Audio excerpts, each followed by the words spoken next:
Yeah, we're doing pork and beef together today.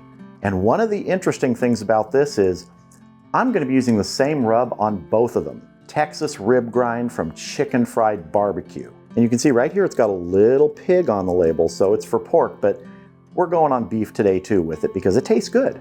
And we're not even going to remove the membrane today. When I flip these over, I will score it, but that's it. So let's start getting everybody seasoned up here. Nice, good coating. Don't really need a binder. Some good moisture all over. Just work our way around here. Get our shorties done. Any of the rub that misses them will end up on our pork ribs.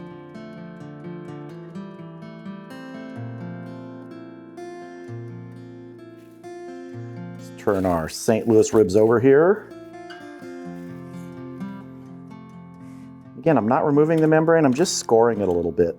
That sometimes helps it release after the cook. And one of the reasons I'm doing it this way is I want this to be very straightforward and simple, easy. Don't have to do a whole lot of prep here. Just need to get your ribs out here, get them seasoned up, get them on the smoker. Nothing wrong with doing a lot of other prep and trimming and removing the membrane. I do that frequently, but sometimes you might just want it a little bit easier. Let's get our edges.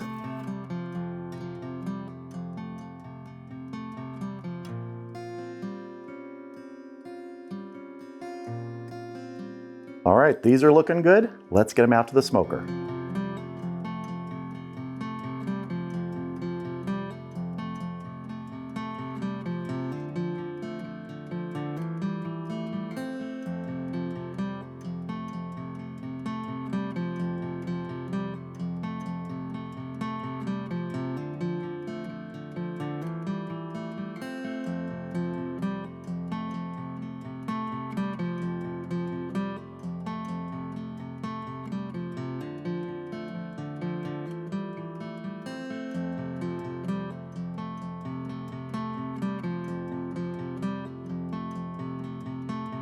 All right, the Hunsaker Vortex drum smoker's fired up.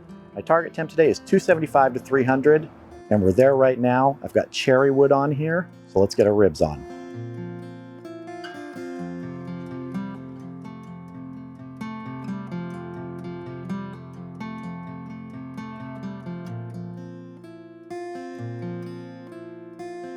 We're able to make everybody fit.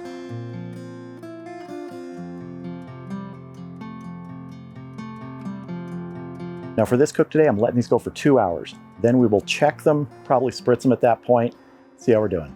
Now once the Hunsaker starts up and is dialed in, it holds a 275 pretty steadily through the entire cook.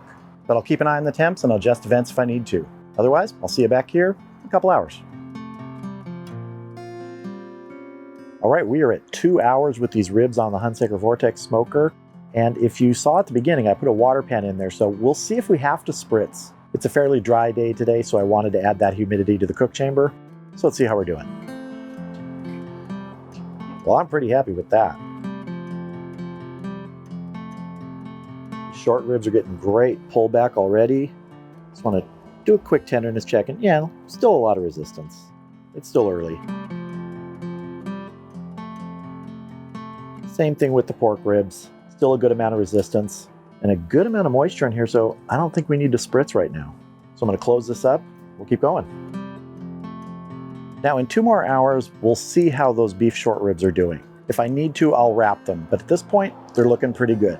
So I'll see you back here in a couple hours. All right, we've been going 4 hours. Let's check our ribs. See if I'm going to need to do any wrapping on the beef ribs. But no matter what, I want to sauce those St. Louis ribs.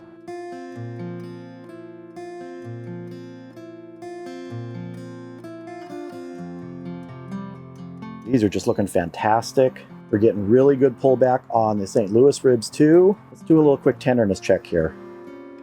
Oh, those are feeling pretty good. Let's check our beef ribs. Oh, that's kind of butter. I already want to get a quick glaze on those St. Louis ribs. I'm using something called bone sucking sauce. And we'll let these all go for about 20 more minutes and then we'll be done.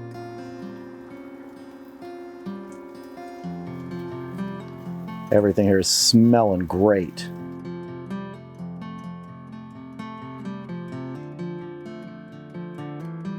So So I'll bring you back here in 20 minutes when it's time to pull these ribs. All right, we have gone 20 more minutes with that glaze, a total of 4 hours and 20 minutes today. Good time for ribs. That's a really good time, but they are tender. So let's take a last look, get them off here, get them inside, let them rest for about 20, 25 minutes before we have a taste. Oh, just beautiful. Yeah, there's nothing more to do here. I'm gonna get these off and I'll see you inside.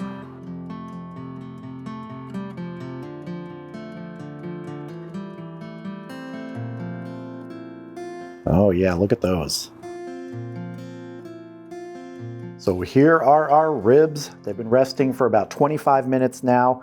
Very, very happy with the color on these. And I mean, the pullback on the bone is nice for both of them. I mean, the short ribs look like just stereotypical cliched short ribs where that meat just all pulls together and leaves the bone exposed. Now I'm gonna pick one of these to taste, and I think I'm gonna go with this guy. So I'm gonna set the others aside here.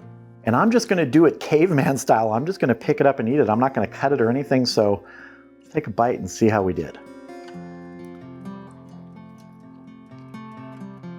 Oh man, beef short ribs are like brisket on a stick. I've said that many times. In fact, a lot of different beef ribs, the full cut, the plate ribs, they give you that feeling of eating brisket, and this is no different. This is amazing.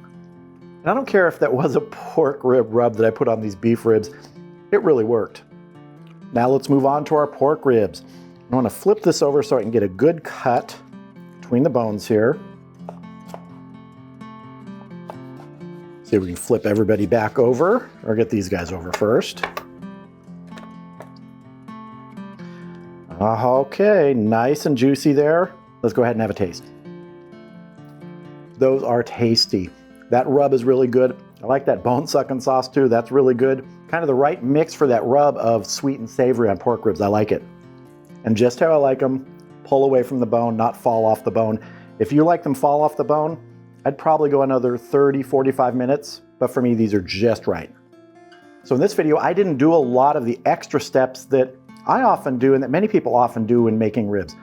Taking off the membrane, wrapping them, putting the beef short ribs in foil and giving them some moisture. One of the reasons I wanted to do that was so that you could see you can just sort of do it without having to do the extra things, even though those extra things really can help with flavor, with tenderness, with moisture. And if I had felt it was necessary, especially with the beef short ribs at a certain point, I would have put them in a foil pan with some liquid, sealed it up and given that, I don't know, maybe 45 minutes or so. But they really didn't need it. Everything came together today. It was an all-around good cook and a fun cook and a tasty cook.